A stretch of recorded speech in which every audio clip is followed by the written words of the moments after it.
ஆடு ஆடு மக்களே பாருங்க, நான் கிலாக்கு மாறு என்னடா நீனே உங்க அப்பாவை கட்டி வச்சுட்டு என்னடா சித்திரவாதம் பண்றேன்னு கேக்குறீங்களா? அது ஒண்ணும் இல்ல மக்களே. இவர் பண்ணதை கேட்டீங்கன்னா நீங்களே ஒரு கட்டி வைக்க தான் சொல்லுவீங்க. என்ன பண்ணாருன்னா, நான் காலையில வேலைக்கு போறதுக்குள்ளேயே எங்க ஆட்டுக்காக போய் ஒரு மரத்துலயும் தழை வெட்டி எடுத்துட்டு போய் எங்க ஆட்டுக்கு போடுறேன். போட்டுட்டு நான் போய் கல்லுமண் ஏத்துற வேலைக்கு நான் போயிடுறேன். ஆனா எங்க அப்பா ஒரு ஆடையும் வித்து வித்து குடிக்கிறாரு. அதுவும் நான் வேலைக்கு போயிடுறேன். எங்க அம்மாவும் காலையில இருந்து அடுப்பான நின்று கஷ்டப்பட்டு டிஃபன் கடையில் நிக்கிறாங்க.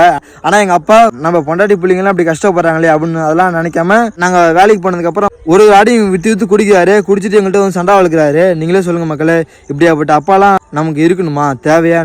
என்ன எதுன்னு நீங்களே கமெண்ட்ல சொல்லுங்க மக்களே. இவர் வந்து ஃபுல் போதையில் இருக்காரு. திரும்ப நாங்கள் எங்கேயாச்சும் போயிட்டு அந்த ஆடை விற்று குடிச்சிருவான்றான். இவர் போதை தெளிய வைக்கிறதுக்காக நாங்கள் இது போல மரத்தில் கட்டி போட்டிருக்கோம் மக்களே. அது இல்லாமல் இவர் குடிச்சாரும் சும்மா இருக்க மாட்டார் மக்களே. ரோட்டு வாரத்தில் அங்கேயும் ஊந்து கிடப்பாரு. நானே எங்கள் அம்மா போய் நைட்டில் போய் தூக்கிட்டு வருவோம் இவர். ஆமா மக்களே, நீங்களே சொல்லுங்க மக்களே. ஒரு வீட்டில் பையன் சரியில்லாமல் அப்பா தான் பையனை கண்டிப்பாரு, ஏன்டா அப்படி பண்ணுறேன்னு.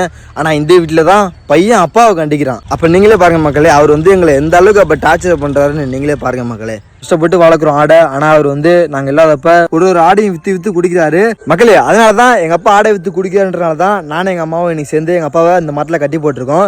நாங்க எங்க அப்பா இன்னைக்கு கட்டி போட்டது சரியா இல்ல தவறா என்ன ஏதுன்னு மறக்காம உங்களோட பதில நீங்க கமெண்ட்ல சொல்லுங்க மக்களே. சரியா மக்களே? ஏன்னா வந்து குடிக்கிறதுனால என்ன ஆயிட போகுது?